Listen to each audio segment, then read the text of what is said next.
One of the drivers for the work with Edelman's Crisis and Risk practice is the sequence of crisis that we've seen just in the last year, where you had category leaders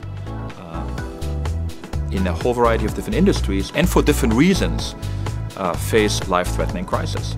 So the goal of our collaboration, the goal of the work with Edelman's Crisis and Risk practice really is to help companies to be more strategic, to have a more dynamic point of view of how to think about this. Not to just think about them as crisis and crisis prevention, but to integrate reputation management into their day-to-day decision-making operations. I've been in this business for 22 years in crisis and risk management, and in the last 5 years, I've seen an enormous explosion in corporate crises. Now, at the same time, however, I've seen that corporate capabilities in managing crises have remained flat. And that poses a pretty significant challenge for companies. And so we've decided to dedicate significant resources in partnering with credible institutions in the crisis and risk management space to explore why it is that companies have such difficulty wedding strategy and risk. Therefore, we've created a partnership with Kellogg Business School at Northwestern University, as well as the Cambridge Center on Risk Studies, to explore dynamic risk management.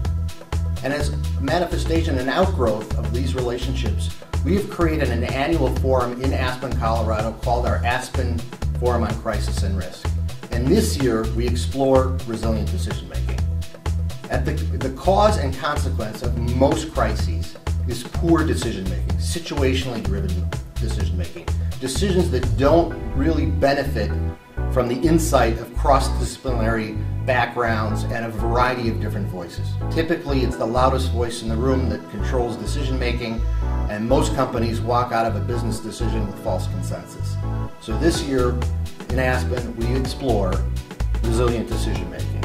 And at our roundtable, cross-disciplinary backgrounds, multiple industries, all weighing in to talk about how we move from situationally reactive decision-making to foot-forward, proactive decision-making that look at the resiliency as the driving force behind good decisions.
We have to exercise these muscles.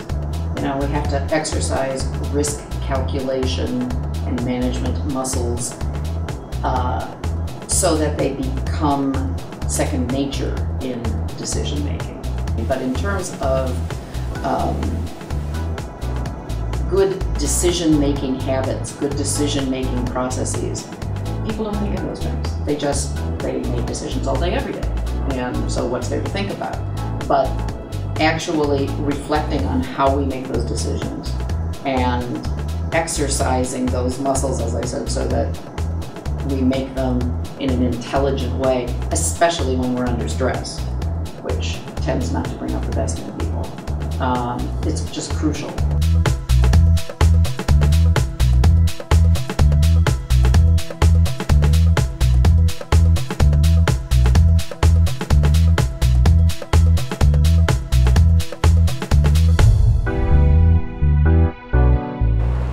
My biggest takeaway today was the concept of the license to lead.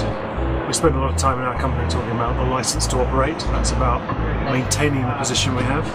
But the Edelman risk study that we discussed in the last session really made me think about more proactively about the license to lead. As government runs out of money and out of trust, the burden falls on multinationals to look at leading regulation. And that's the thing that's really stayed with me, and I'm going to have to think it through some. The key takeaways, there were several.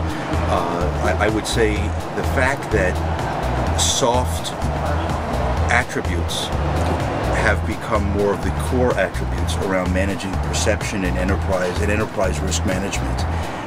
In addition, looking at cross-industry issues and managing an enterprise's risk management can be very helpful when looking at not just perception, but reputational risk and your overall organization's trust and brand in the market.